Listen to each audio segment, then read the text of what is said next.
Hey, Falcons and NFL fans. Welcome to another episode of NFL's Jocks and Pigskins. With Tom Pollen, I'm Dave Holcomb. We've got a great show for you today after the week off last week. Week off for me. Tom was here, of course. Yeah. And we're going to be talking quarterbacks at the top of the show. Some new news about Kirk Cousins and his transition this offseason. An update on his injury came yesterday from Raheem Morris. And, of course, Michael Penix Jr. was on the field at Falcons rookie minicamp. So I think we're going to spend a lot of time today talking about the Falcons quarterback situation. But there's also some other news that we get to in the second half hour we have today. The NFL schedule is coming out on Wednesday, and we may have some predictions of where the Falcons could be playing. We basically know where they're playing and who. But Right. the where is, could they be playing a game in Europe? And we'll talk about that. Right. We know the who and the where. It's just the when now. So right. Well, we don't know all of the where is kind of what I'm saying. Well, that's true, right? Because we do have some Europe games and they got to be filled out. We'll see how that goes. You kind of have to do your detective work this time of year. If your team isn't one of the teams hosting a game in Europe. Or Brazil this year, Yes, you have to, if you're going to play there, you have to match up with that team that's hosting the game on the road. You not only have to play that team, that game has to be a road game for you. So there is a situation where that is the case for the Falcons. We'll talk about that a little bit later. But today's show brought to you by Prize Picks. Download the app. When you do, use our promo code ASU. It gets you a 100% match on your first deposit. Up to $100, a great way to support the show, and it gets you some free money to play with in Prize Picks, which is a really fun app to use all year round, especially in football season, but even right now with baseball, playoff hockey, playoff basketball happening. It's a great time to get in Prize Picks, and if you're just getting started, use our promo code ASU. Absolutely. Support the show, and a lot of fun. Always action going on in Prize Picks. So Kirk Cousins wanted to leave the Minnesota Vikings, Tom. It came out this week. Right. Because the Vikings told him they were drafting a quarterback in the first round. And he goes to the Falcons, arrives as the man. They wanted him so badly, they may have violated the tampering. Tampering allegations against the team. And the Falcons basically, it seemed like for a while, were like, you know what? We don't really care. We didn't tamper, but it doesn't really matter because we got our guy. Well, Michael Penix was their guy as well. And it seems like as we get more fallout since the pick, that has really shocked Kirk Cousins and his party. And the irony of him coming to Atlanta after wanting to get out of Minnesota because they were going to draft his successor. And that's exactly what the Falcons did. And that's what puzzles me. He's a 35-year-old quarterback. He knows his successor is coming up. He knows he can't play in the league forever. So why are you disappointed with the fact that your successor is coming? And see your successor and maybe have a hand in molding that successor. I didn't understand why that was such a big deal to Cousins, why he wanted to get out of Minnesota, and then he finds the same situation in Atlanta. Well, of course, you get to a certain age, you got to find that next quarterback. Well, it's kind of funny that maybe we flipped in the argument here because I don't want to say I was supportive of the Penix pick, but more supportive than you were. I think is fair to say, for sure. Very fair to say, yes. But you seem to be more, Cousins, you had to expect this. But I feel for Cousins a little because, as you said a few weeks ago, the Falcons did nothing in the first round that's going to help them in 2024. So I think Cousins has every right to be perturbed at least. I mean, maybe not angry to the point of being unprofessional, which I don't think he's being. But I understand why he's irked that they didn't get a pass rusher or didn't get a wide receiver to help him out, somebody that's going to impact the team this year. And that was really your big beef with the pick. That is exactly my beef with the pick. And I think Cousins has the same beef, and rightfully so. But from a team perspective, if Penix works out, it will be a great pick, regardless of this Cousins situation. But Cousins, it's just so ironic that, maybe he should have stayed in Minnesota now, knowing everything that we know, that the Vikings did the same thing, the Falcons did the same thing the Vikings did. And the Vikings actually had traded up and had another first-round pick, and they added a pass rusher to help out the team immediately. So maybe he would have been in a better situation to win immediately had he stayed in Minnesota. Yeah, that's possible. And that's the thing. I think he came down here expecting the Falcons to make that defensive pick and improve the team on defense and get that real glaring piece that is still missing from this team. And he would be enough to help the Falcons get into the playoffs. I think he has enough confidence in his abilities to think that if we could have solidified the defense, I can make use of this offense. I can get us into the playoffs. Yeah. I have no argument with that because I agreed. I thought that was the way the Falcons were going to play it. Yeah, I mean, that's certainly what it – I agree. That certainly was the signal to me when you sign Cousins at his age. You're competing for right now, and I forget if we said this off air or on air late in the last show that we did, but I think the Falcons are trying to do both. They're trying to have their cake and eat it too. They're trying to compete in 2024, and they're in a weak enough division where they don't have to go all in, and they could probably still win the NFC South. But that's kind of what it seems like at this point, that they're trying to hedge their bets, have the future lined up with Michael Penix, but also they signed Kirk Cousins so that they can make some noise. I don't know if they're, a Super Bowl contender without a legitimate edge rusher, though. And that's my problem. Even though they did pick up one in the third round and they're high on him, it's still a third-round pick. It's still a guy that's you have concerns about it. You have questions. Right. There are holes in his game there. And, anybody who's picked in that round, you always know that you're going to have to do some development.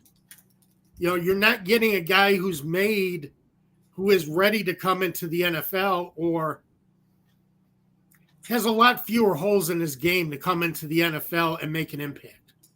So, and that's kind of the way I expected the Falcons to take it all along was get your guy on the defensive line, get your pass rusher, and then try and trade back in to the first round for Penix. Well, there's reports that they did try to do that. They did try to trade back into the first round to get their pass rusher. Yeah. Yes.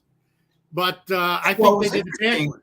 It was interesting as well. I mean, all offseason we were banging the table for Dallas Turner, and particularly you, Tom, and that reportedly wasn't the edge rusher they were trying to get up and get. They wanted the guy from UCLA, who I'm still right. They wanted Latu. Latu, yeah.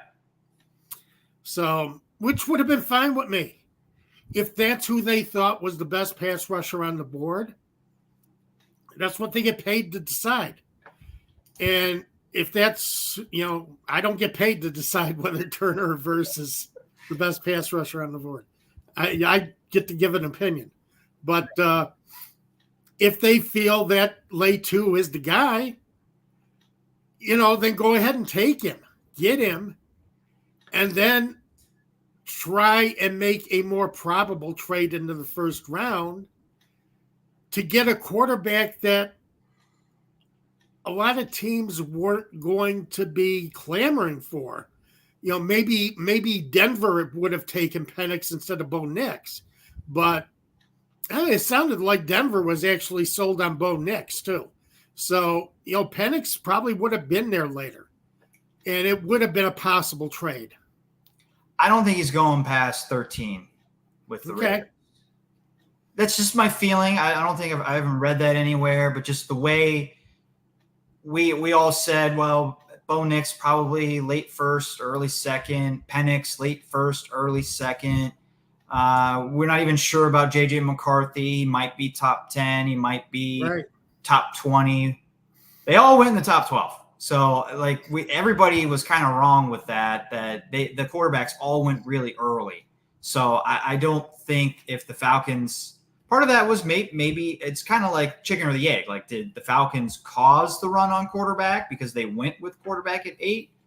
Or was a run going to happen anyway and the Falcons rightfully read the room and said, we got to get our guy? I think it's more the latter. That's something you can never tell with the draft. Because once a position starts moving – it tends to pull a lot of players into line after that position starts moving. So it's hard to say. I don't think the Falcons actually caused the run on the quarterback draft. I believe you. I believe what the way you think on that. But yeah, it's interesting because I think teams are really coming to that conclusion that quarterback is that guy. He's that guy you got to have. A secondary, maybe a mid-round quarterback or a late first-round quarterback might not be enough to get you there. If you got a chance to get that elite guy, you get him. Right. And that all comes back to your scouting department of, like, the Falcons believe Penix is the guy. Not everybody that you read online believes that, and not everybody on this show believes that. But we could be wrong, or the Falcons could be wrong. You know. But if you have that conviction of he's your guy, or you believe in him, you've got to grab him. You have to, as you're saying. And obviously, the Falcons. That's the way the Falcons thought about him. However, I still say the Falcons missed a chance to secure a fix at a desperately needed spot for years to come. Well, that leads me into a question that I don't have the answer to. I don't think it's been proposed. I guess it hasn't been discussed, and I guess that kind of maybe shows the answer right there, that the answer is no. I mentioned that the report was the Falcons wanted to trade up for Leitu. And Leitu was the first defensive player off the board in the entire draft at number 15. Weren't able to go up and get him. Dallas Turner went not too long after, then Jared Verse 2 picks after Dallas Turner. So it was still going to be expensive to get either of those two edge rushers. But the way the report read about the Falcons trading back up into the first round, it was they were going for Leitu, and there was no mention of Turner or Verse. So I find that interesting that they really wanted Leitu, but like the Falcons need an edge rusher, an elite edge rusher very badly. We've talked about that. So they were willing to give up the farm or a lot to go get Leitu, but they weren't willing to do that for Turner or Verse is kind of how I'm reading that. I'm reading between the lines, and I think that's the case. I think you've got that pretty accurate, yes. Which is interesting. Because it would have been less expensive, not by a lot, but maybe a little, to get up to 16 in front of the Vikings. The Vikings the Vikings traded up from it was 23 to 17. I mean, could the Falcons have called the Jaguars and traded for 17 instead of the Vikings and gotten Dallas Turner at 17? You would think that they could. But it sounds like they weren't interested in that. No, it doesn't sound like it. No.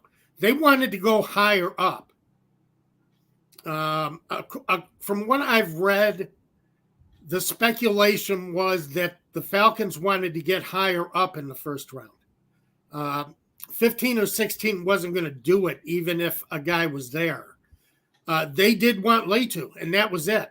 They did not have – it sounds like they didn't have faith in Turner or Verse to be able to be the guy that they were looking for.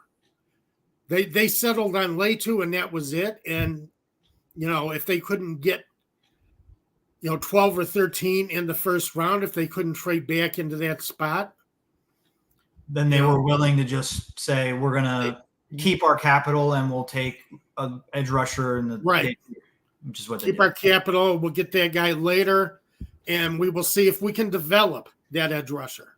Yeah, basically take someone with the raw ability and see if we can't turn him into the guy that we're looking for. So that's where Bryce is going to come in. So we'll see how that goes. CBS had a power rankings of quarterbacks heading into the 2024 season come out. I think it was late yesterday or yesterday afternoon. We're officially in off-season mode where these rankings come out, Tom. Right. There are a few more off-season events, rookie minicamp. We're going to discuss in a little bit. NFL schedule release is a big thing now in the off-season. And, of course, OTAs will carry us into June. But until late July, this is really the news, these rankings that come out at every outlet. And Cody Benjamin does a great job at CBS Sports. But I didn't agree entirely with his quarterback rankings. Maybe we'll get into that a little bit. But let's start with Cousins. Cousins was at number 14 overall on the list, which I think was an appropriate spot. Aaron Rodgers was at 11. I think maybe that was a little high for him coming off of a season where he completely missed he played like 3 snaps. But I think having Aaron Rodgers ahead of Kirk Cousins is also probably appropriate. They're both coming off season-ending injuries. Cousins played very well in the first half last year, but Aaron Rodgers is still Aaron Rodgers. So probably not worthy of a top 10, Aaron Rodgers is, but probably belongs in front of Kirk Cousins. And guys around Cousins at 14 are impressive quarterbacks. I mean, Tua was at number 12 on the list, and Jared Goff, who the Lions are waiting for him or Lions fans are waiting for him to get his big extension. He might get paid as much as like $50 million a year on his next deal. So that's top 10, top 5 money. And on this list, he's at 13. So Cousins not shabby at all. That only playing half of last season, he's at 14. I think that's a pretty solid ranking for him. Well, he was playing fairly well. His team was not playing well around him. Most of the turnover problems that plagued the Vikings in the first part of last season was not due to Kirk Cousins. Yeah. It was due to Alexander Madison and a couple of his receivers couldn't hold on to the ball. Jefferson not being available. And I think he made the best out of what could be made out of that team on offense, considering the problems that were around him. So, and almost won a couple of those games. But, I wouldn't necessarily put him at 14. I think they got Aaron Rodgers rated way too high. Would you put Cousins ahead of Rodgers? Yes, I would. I think Rodgers, I think everybody thinks Rodgers is still going to be, the quarterback, the guy with talent at the age he's at. Yeah. I mean, he's at an age where quarterbacks do not win. Very few. Tom Brady, Brett Favre, and Warren Moon led teams to 500 records at the age Aaron Rodgers is at. And that's it. And he's coming off, I could see 10 years ago, if he's coming off of this Achilles injury, that Rodgers comes back and he comes back strong and he comes back every bit as able as he had been. But at this point, you're trying to overcome the usual slowdowns of reflexes and abilities as you age, and he's throwing a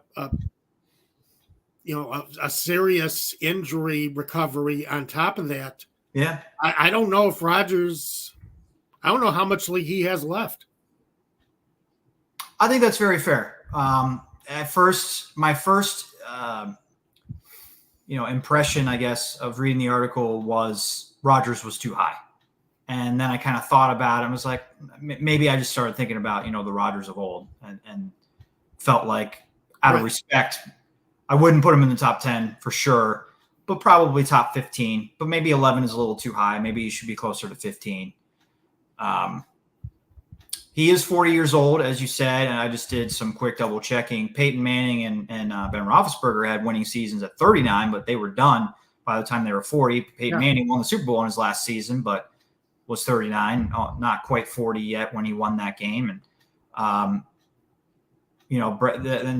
only Tom Brady is the only one that's won the Super Bowl after that age. Right. So, I think we kind of expect all the greats to be like Tom Brady, be able to compete into their 40s because, we put all these guys up there in the top tier along with Brady. But Brady's really been the only one that's been able to play at a very high level into his 40s, after 40 even. Yeah, he's one of a kind. That's it. By the way, did you catch the Tom Brady roast? I heard a few things about it, not a lot. I didn't catch it, but I did read a few of the things that went on, and a couple of things he wasn't happy with. Like, it's a roast. I mean, come on, you got to take everything for what it's worth.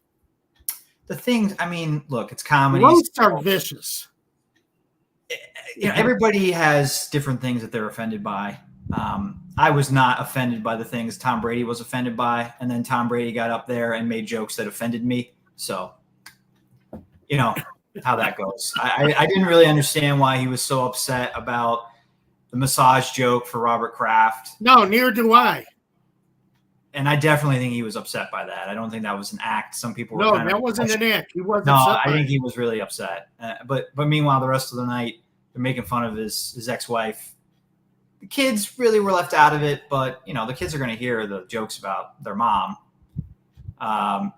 Nobody had any problems making fun of suicide and Aaron Hernandez. And I think I got a problem with that. I got a problem with him even being involved in it. Anybody kind of making references to that, I don't think you're really doing you're taking advantage of the fact that you're roasting Tom Brady to make some questionable comments about the Hernandez situation. I thought, this is just me, and I don't think other people were as upset about this as I was, but I think the most disgusting joke was Tom Brady's remark about September 11th. What did he say? I didn't catch that one. It's something along the lines of two jets colliding into Drew Bledsoe in September 2001. I'm not getting the exact wordings, but he was comparing Drew Bledsoe getting hit by two Jets players to, of course, the Twin Towers getting hit by actual jets. It was supposed to be. Yeah, of course, because that gave Tom Brady his start. Right. But that I could have. Yeah, I always have questionable reactions when somebody wants to pull in 9/11 for just for humor purposes or anything. It's not funny. It's just something you should joke about. I mean, like Pearl Harbor, D-Day, September 11th. I mean, there should be some things off limits to comedy, but I guess there is nothing. So, well, if you can that's the thing. Comedy is a fine line. If you can make it funny, and I think there are ways you could probably make it funny, but it's not easy. That's why they say comedy. Dying is easy, comedy is hard. That's the phrase. Well, if you get a chance, I would recommend watching Drew Bledsoe's stand-up. I thought he was very funny. Nikki Glaser was very funny, hilarious. I mean, Nikki Glaser is one of the funniest comedians out there right now. She is just She is incredible. I didn't know anything about her before the Tom Brady roast. Really? She was terrific. I mean, offensive. She's kind of taken over the mantle from Lisa Lampanelli as far as being the go-to woman at these roasts. That's really kind of savage and really and is funny at it. Yes, she was very funny, very funny. So, yeah, I agree. And Bill Belichick, I actually thought he was pretty funny, and he came across as funny and humble. Tom Brady did not come across as like. I think the point, Larry, of him doing this, at least this is what I read, was that he was trying to come across as more human, more down to earth. Oh, I can sit up here and listen to my friends make fun of me. But I don't know. Maybe it's because I don't particularly like Tom Brady very much, but it didn't come across as a super humbling experience for him. Right. When something offended him, he got up and stopped it. And a lot of the jokes were about his ex-wife, which was a low blow. And then he got up there and was pretty, got everybody back, which I get, that's what happens at a roast. But yeah, and he wasn't humble. Wasn't humble at all. Whereas Belichick was like, all these jokes are, legit. They're funny. And he poked some holes at people it was clever what he made fun of people. Right. So, Belichick, from what I understand, is a very personable guy outside of the game. He seemed like that. And it doesn't surprise me that Belichick would have some fun things to say. But that's the thing. Brady kind of crossed the line when it comes to roasts. You do not take offense at anything at a roast. You smile, you grit your teeth, and you get through it. Right. And that's just the way it is. And, you don't stop the roast. You don't get offended. You don't say this is out of bounds, that's out of bounds. You don't do it. That's not what a roast is. You take what you're going to get. And you got to know going into it, something is going to come up that's going to, in your mind is going to cross the line, in everybody else's mind is going to be fair game. And you have to sit there and you have to take it. Yeah. Yeah. Absolutely. And he did that for most of the night. And you get your chance at the end of the night to say everything you want to say. And he did. Yeah. He did. Back to the quarterback list. Tom Brady not on there this year.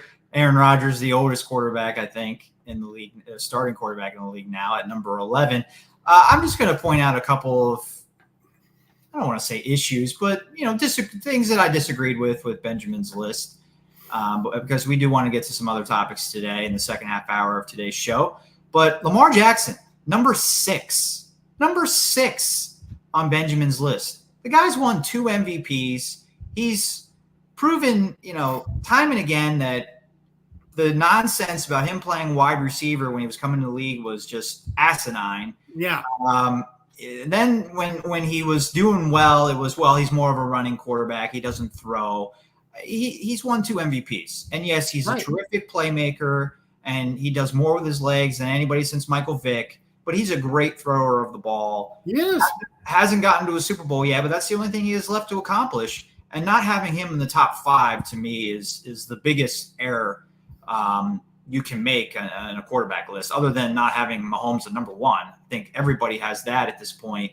But Lamar Jackson's got to be somewhere in the top 5. I'd put him in number 2. I wouldn't argue with that.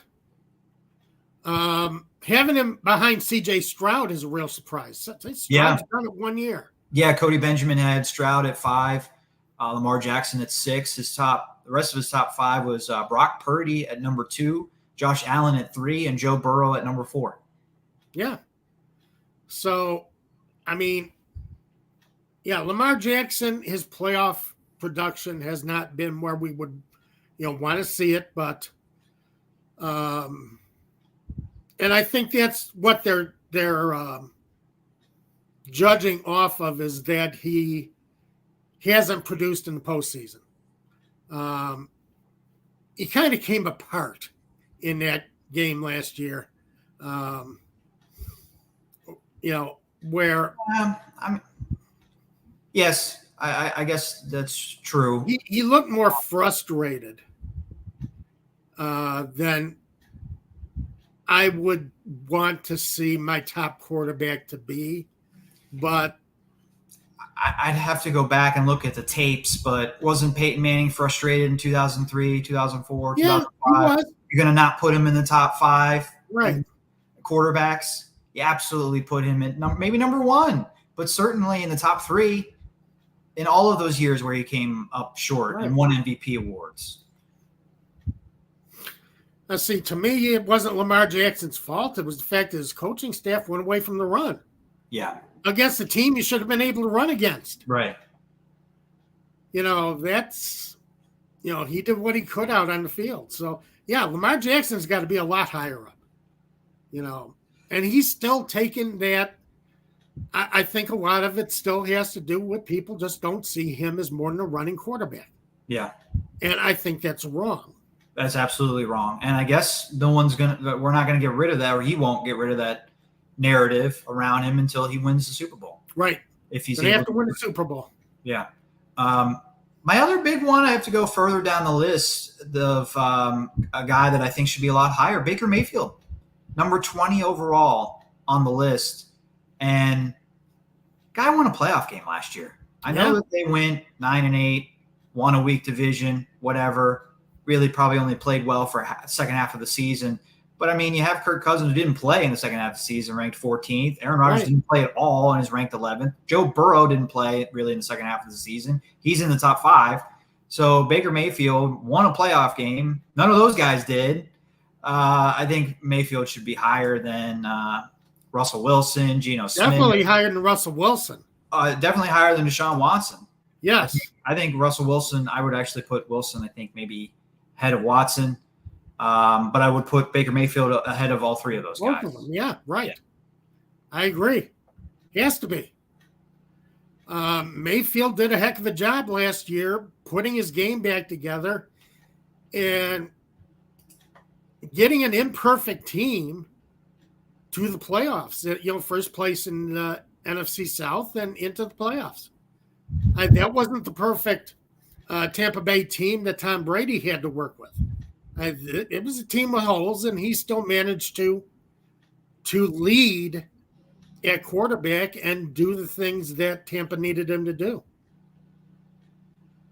Where's Desmond Ridder ranked if he's still a starter? I think he might be last. He's low. He's very low because, as I say, too many holes in Ridder's game. A lot of things Ridder was able to do well, but he had no touch on his deep passes, and too many turnovers, too many red zone turnovers. So yeah, does he replace Daniel Jones at 32? Yeah, it's possible. I think he might. Yeah, Daniel Jones was 32nd. Bryce Young was 31st. I think it's a little awkward that you have rookies on this list. Guys that haven't done anything in the league, and right. I'm excited to see what Caleb Williams can do, and I would rather have Caleb Williams than probably any of the guys that he's ranked above. So I guess if you're basing your ranking off of that, then it's accurate. But Derek Carr has how many 4,000-yard passing seasons, and he's ranked 26th behind Caleb Williams, J.J. McCarthy, and Will Levis. I mean, Will Levis at 22, I think is pretty high for that. That's all right. I like having Caleb Williams in a spot where he has to show what he needs to do. Oh, yeah. I don't think I think they should just omit rookies, to be honest. I don't think they should be on. Yeah, I think they should take rookies off that list. Yeah. But I think Caleb Williams is a much better quarterback than – Caleb Williams is going to be the best quarterback in the league. Saying the same thing about Justin Fields 3 years ago. I got to throw that out there. I thought Justin Fields was the guy. I really did. I really thought Justin Fields was the guy. I was excited. I thought the Bears finally had their guy. And you've thought the same thing about Trubisky too, right? Going back even further. No, I thought the Bears. You had your doubts about him? I thought they were rolling the dice with Trubisky because the amount of he hadn't started a lot of games at North Carolina, and that was my concern with him too. 1 year starter in college. No, I was not as sold on Trubisky as apparently Ryan Pace was. Ryan Pace, by the way, who is associated with the Atlanta Falcons now and was probably sitting in their draft room and whispering quarterback into Terry Fontenot's ear. But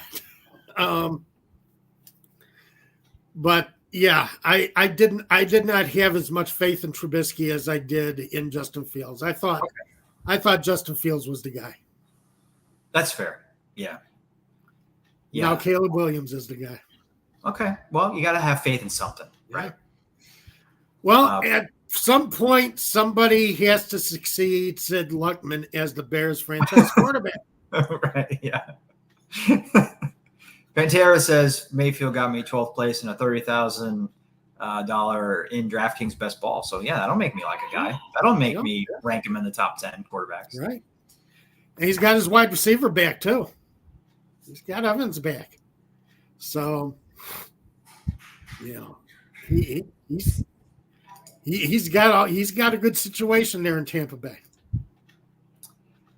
Let's put the quarterback discussion to rest, and I want to get to a couple other things. Hopefully, there's time. But Michael Penix showed off his arm strength yesterday. Everybody was pretty impressed with that. Surprise, surprise. That's one of his best traits.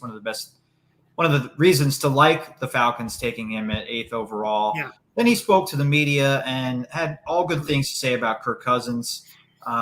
Said they've had a very good conversation, and that he's, I'm paraphrasing, but that he's looking forward to learning under Kirk Cousins. Did you have any reaction to what Penix, said about Cousins and the relationship they've been able to form so far? I'm not surprised. I think Cousins took a look at his bank account and said, I can afford to be a little magnanimous in this. I can afford to be a little nice to this guy.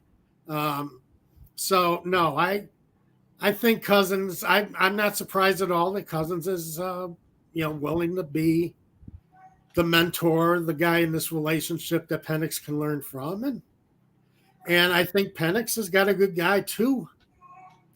Learn from. Cousins did not have an easy career at first. That's true. He's kind of been doubted his entire career. And he can give Penix a little idea of how to deal with that, how to put those doubts to rest, how to put those doubts behind you, how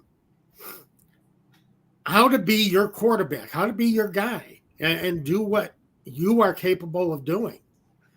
And just, little technical things. As I say, Cousins is at a point in his career, you don't fool him anymore. All right. He's seen everything. And I think some of that he can teach Penix. And it's good for Michael Penix to be in there with him. So I think it's as good a situation as the Falcons could have without having that edge rusher, that big-time edge rusher picked up in the first round. All right. For Michael Penix, this is a very good situation. Yeah. Yeah, I think so. I think you're right. Other news from the Falcons, rookie minicamp that started yesterday. They had 4 veterans try out this morning. According to ESPN's Jeremy Fowler, the Falcons have signed 2 of them, defensive lineman Bradley Anah and defensive back Dane Cruikshank. I believe Cruikshank spent a year with the Bears a couple years ago. Yeah, I think he did. I think it was 2022 he played for the Chicago. Expected to be a special teams guy, which you need. You always need those special teamers. Yeah. Yeah. So, for sure. And, you have the expanded practice squads now with 20 guys. So right. These aren't exactly insignificant signings. I don't want to say they're going to be major contributors to the team in the fall, but They are guys that are going to be battling for roster spots this summer and could end up on the practice squad, or maybe even play some special teams if they make the roster. So I think it works out well for the Falcons. A couple of nice, solid signings, and you'll probably see a few more of those as we go a little bit farther into the preseason, as we start getting into OTAs. I think you'll see the Falcons start bringing in guys to try out and see if they can find someone a little bit better than what they already have on the roster. There's 2 more roster spots open. So with the 2 signings this morning, they've got 88 players on the official roster. They can sign 2 more guys. I mean, I wouldn't be surprised if it's the other 2 veterans that they tried out. One of them was a tight end, Sean McKean, who's played with Dallas for his entire career, spent 4 seasons with the Cowboys. And, the Falcons had a ton of tight end depth with Arthur Smith, and the guy loved that position, and he used to coach tight ends in Tennessee. But since Smith left, it seems like all of the tight ends have left as well. Some of them going to the Pittsburgh Steelers. But there's not really any big names. Not that Sean McKean is a big name, but there really isn't any great depth behind Kyle Pitts. I wouldn't be surprised if McKean is one of the fills one of those last 2 spots on the roster. They extended Kyle Pitts to his 5th-year option. So, Morris seems to be feeling fairly good about Kyle Pitts. I think he should be. I just, I guess they're not going to use double tight end sets like they did last year with Arthur Smith all the time. No. But you still need 2 other tight ends on your team. And the guys that are on the roster, probably comparable to McKean at this point. So right. I think having a competition with him would be a good thing. Well, with me, tight ends are important on the roster just for special teams. They're perfect special teamers. Yeah. They got speed. They're strong. They know how to take on blocks. These are guys who make great special teamers. So now the guys that Arthur Smith had last year, they weren't special. Jonnu Smith wasn't a special teamer. Michael Pruitt wasn't a special teamer. They were tight ends. They were there to play tight end. Right. But bringing these guys in to be your special team guys, to be your gunners, I love that. I think it makes for a strong special teams, linebackers and tight ends, because they are the strongest players on your team. They have speed, and they know how to take on blocks. They know how to take on guys, and they're going to get more done on special teams, and especially with the way the kickoff rule is set up. Now that you have the kickoff rules set up, you need fast, strong special team players. Yes. Because now you've got to go down and cover those kickoffs again.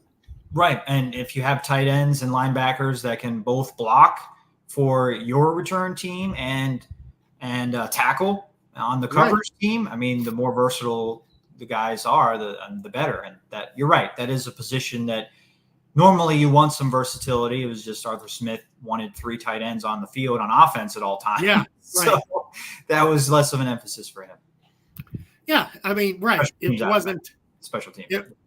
It wasn't something that he was using to build up special teams, but I would not be surprised to see another couple linebackers, another tight end on the tryout field to see who else they might want to go ahead and add to the practice squad roster, or add to the roster, to see if they can find somebody who's special. Cordero Patterson, unfortunately, was a special, not just as a return man, but as a cover man. Yeah. Cordero Patterson was a fantastic cover man on special teams. Mm-hmm. And you're going to have to find a replacement for him. So, yes, very true. Very true.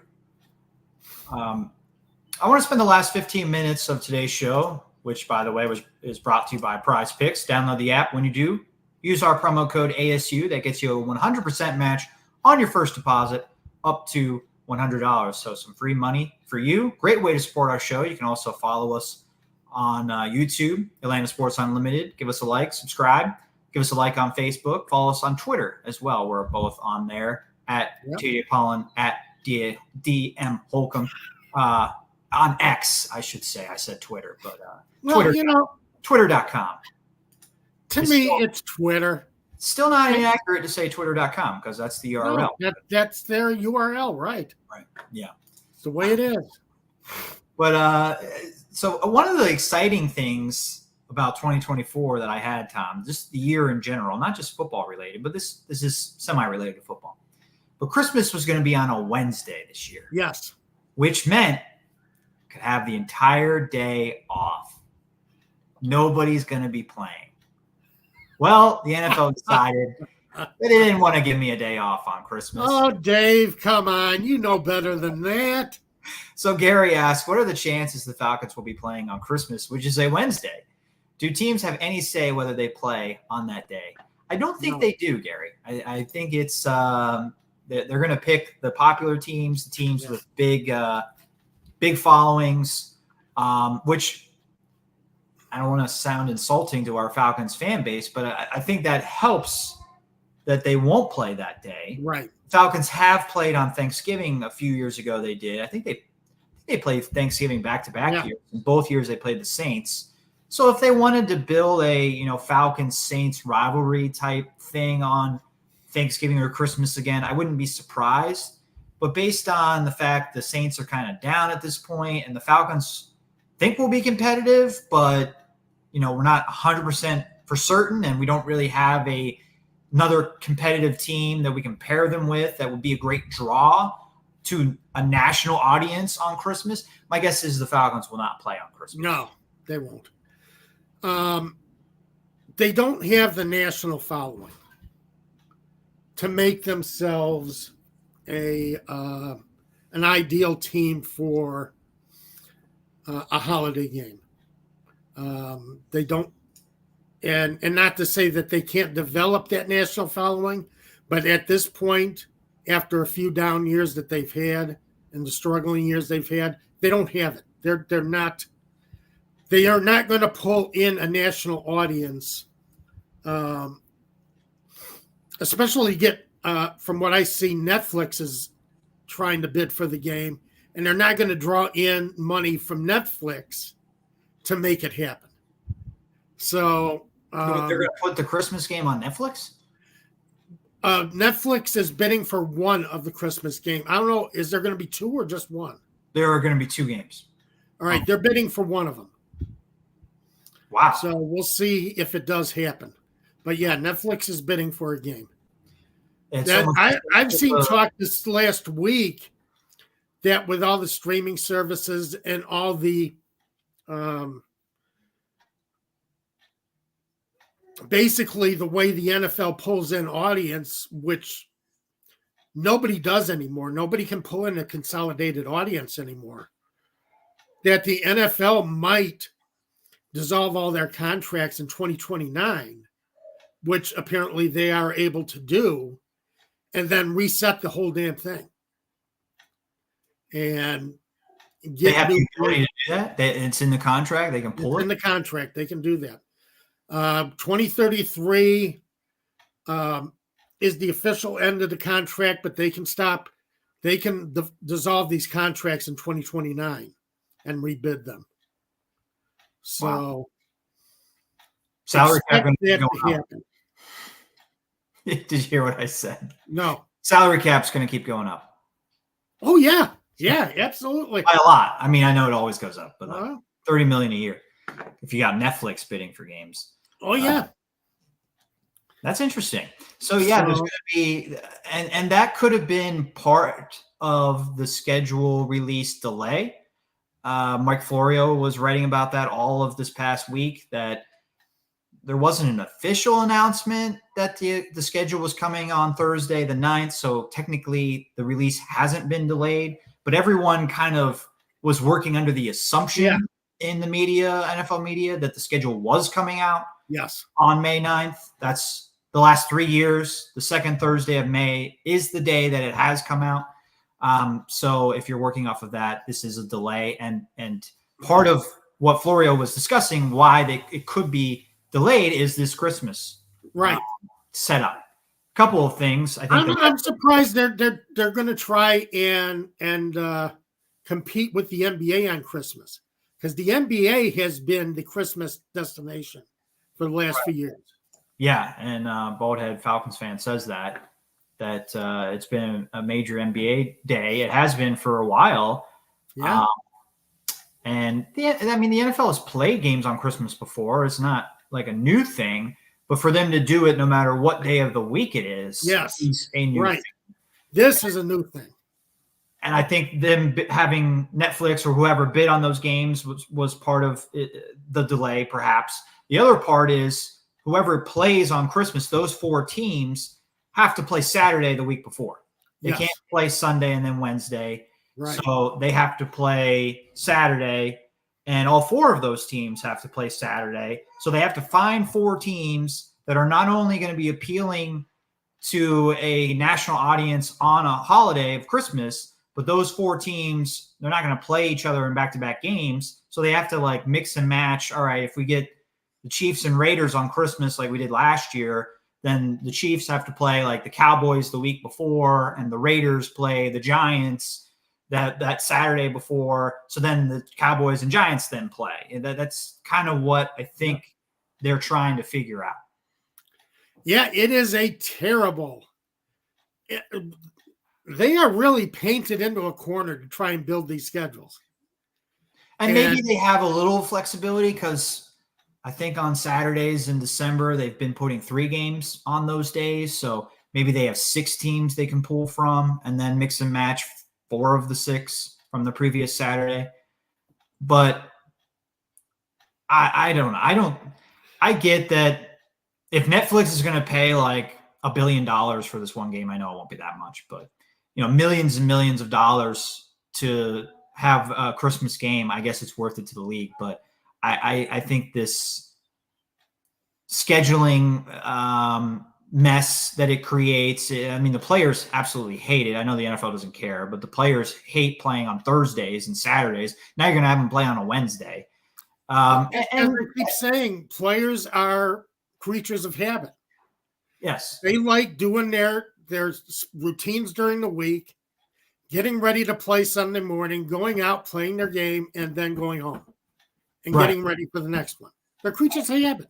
And I think Baldhead Falcons fan has a point that, I mean, maybe this is just me personally, but I don't really want to watch the NFL on Christmas unless it's my team. Like, I'm not itching to finish Christmas dinner so I can go watch an NFL game. I'm not itching to watch anybody on Christmas, tell you the truth, even NBA. Right. Yeah, I'm not. I mean, I'm not a huge NBA fan, so I'm not itching to watch that either. But I remember when they started doing this Christmas thing on the NBA was when Michael Jordan was, winning titles for the Bulls. So they had the Bulls coming in every week, every year on Christmas. Yeah. And they were pulling in an audience. But, I just don't have any interest watching sports on Christmas Day. I think it's the one holiday where I would say a lot of people, maybe that's inaccurate. I don't know. I'd love to hear from some of our listeners how you feel about this. But the 4th of July, Thanksgiving, trying to think of some of the other holidays. Well, the NFL has made Thanksgiving special. Right. Those are holidays where you're watching TV, at least a little. And I think it is definitely advantageous for the league, for sports. Obviously, the NFL is not going to play on 4th of July. But for sports to have big events on those holidays. But Christmas, I don't really feel the same way. I think it's a much more family-oriented holiday where you're not really watching whatever's on TV and saying, oh, well, there's a game on, I'm going to put the game on. Now, back in the old days, Dave, back when you were just a youngin', even maybe before you were a gleam in your daddy's eye, Baseball used to play double headers on the 4th of July. And not double headers where you cleared the stadium and then you played the night game. Right, yeah. Double headers where you played a game, went into the clubhouse for 20 minutes, and then came out and played the second game. Yeah. So, yeah, that was a special for baseball on 4th of July. Yeah, well, I mean, the Nationals play at 11 a.m. on 4th of July. I think that's pretty cool. Yeah. You have the hot dog eating contest on 4th of July. Got to tune into that.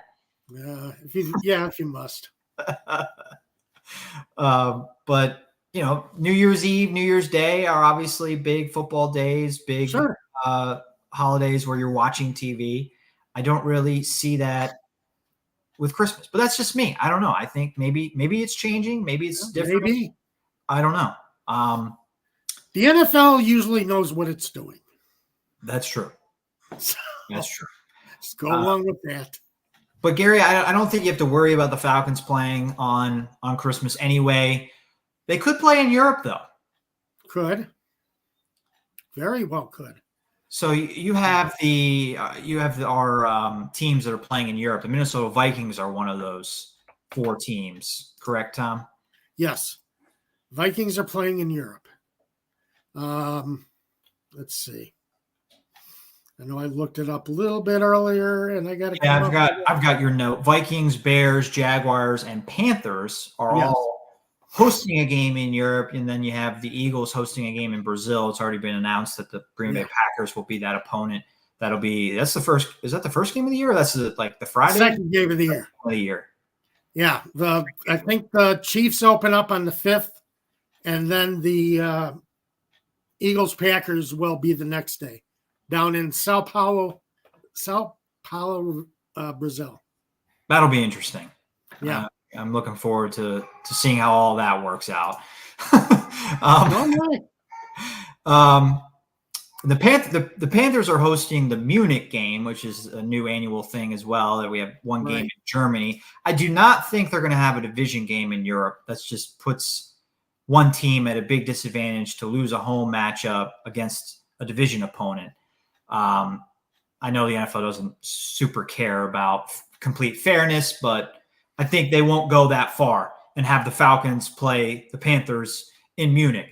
No. But I do think the Falcons could play the Vikings. You're looking at the other 3 teams that play in London, the Jaguars, Bears, and Vikings. The Falcons and Bears play each other, but in Atlanta? Is that, or do they not play? I don't think they play. Okay, so the Falcons only play the one NFC North team, the Vikings. Yeah, and that game is supposed to be in Minnesota.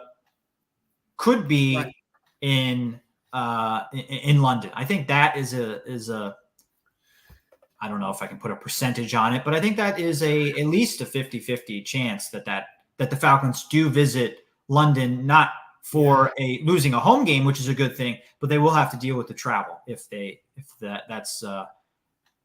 they're scheduled to play the Vikings there. I wouldn't be surprised if they do. I would think that the NFL wants Kirk Cousins in Minnesota. Good point. Good point, yes. And I can see that being a Thursday game. Not a major Sunday night football, Monday night football type thing, but draw enough interest to get people onto a Thursday night. And that's just the way I feel, is that they're going to try and get Cousins into Minnesota with the Falcons. And wherever else they land this year, the Falcons do have some very interesting games on their schedule. They got a tough schedule. You got Tampa twice. They got to play the Pittsburgh Steelers. They got to play their old their old head coach. Yeah. And the Falcons this won't have any bearing on the game, but I think the Falcons' worst winning percentage against any opponent is the Steelers. I think the Colts is up there as well. I'd have to double check that, but they've done very poorly against the Colts and Steelers in history. Again, that doesn't really mean much for an upcoming matchup, but it's just a team that they never do well against. It's interesting. That game will be in Atlanta, though. Yes, it will. Now, would they put that on a Sunday night? Sunday night? I don't think so. No. There's not very many interconference games that go in prime time. They have to be like a quarterback matchup or recent Super Bowl matchup, right? I don't see the Falcons and Steelers drawing prime time. You think it could? I think it's possible. Just because there's a lot of primetime games you got to fill. And you got to have storylines for these games. The Falcons are 2-15-1 against the Steelers all time. That's, surprising. Surprising that they haven't played each other as much, especially since they were both in the NFL before the merger. Understandable that they haven't played as much since the merger, but they were in the same, when the Falcons came into the league in 1966, they did play in the same league as the Steelers did. The Steelers got moved as part of the merger. Right. It's a 139 win percentage against the Steelers. It's the worst the Falcons have against any opponent. They are 3-15 against the Colts all time. That is a 167. So that one's pretty bad as well, but not quite as bad as the Steelers. But I see some good games here on the schedule. I don't see anybody that you might put one of these teams on and put the Falcons on against them, just because you might want to get the Kansas City Chiefs on prime time in another week, and maybe the Falcons are their only possibility to do it. I could see that happening. I could see the Falcons and the Buccaneers finishing the season, because I expect them both to contend for the NFC South. So there's a couple of games that could go prime time, not because of the Falcons, but because a major team needs another primetime game, and they're the ones who come up as the opponent. Yeah, it's a possibility, and I'm really looking forward to the schedule release. I think it's one of the most exciting offseason events the NFL has, to be honest. I think it's terrific. I mean, I've read that they might drag it out eventually. Doesn't sound like they're going to do this year, but next year or in future years, they might have like over 3 days release various parts of the schedule, like a Monday night, release the Monday night schedule and then the Sunday night schedule or whatever. I would not be in favor of that. The problem is you got all these teams that try to compete with how uniquely they can release their schedule. Oh, why is that a problem? I don't think it's a problem. I just don't think that's why they're going to stretch it out. Oh, okay. Because you've got these teams who like to do this, release their schedule in very unique ways. And it's almost like a challenge between all 32 teams to see who could do it better, who could come up with the best schedule release out of anybody, out of the entire NFL. Right. So, yeah. Who did that one, the schedule release last year where they did it to the and was it the Titans? I think it was the Titans. Yeah. Nobody, they got people on the street corner saying the team names. But holding up placards and saying who are the, Titans playing. And then they went with it on the board. That was funny. That was hilarious. That was a great way of doing it. And you got to see what they come up with this year. Next week, have your votes for who comes up with the best schedule release. Yeah. I want to hear it. I want to hear who has the best schedule release next year. Because they all stretch. They all try for it. Right.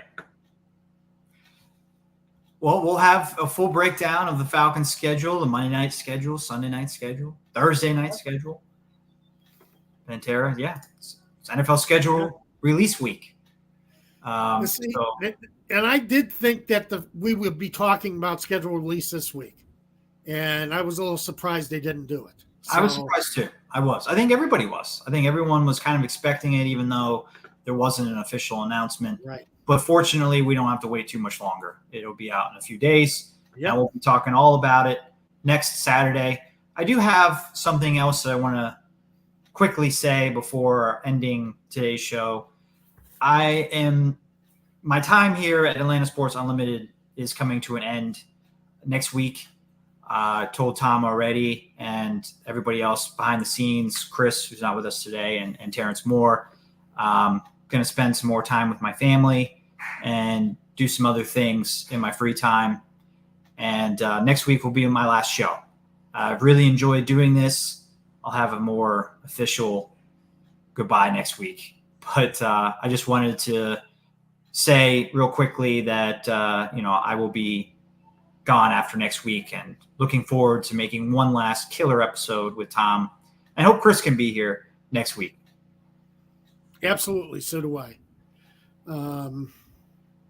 You know how I feel about this coming to an end, and we'll see how it goes forward. Right now, fans, I wish I had something to say, but I love doing this every Saturday morning with you. You know, I say that every week, and it's going to be different. So see how it works out. But next week, be with us because we're going to have a heck of a show for you. And, absolutely. You know it. And everybody have a fantastic week.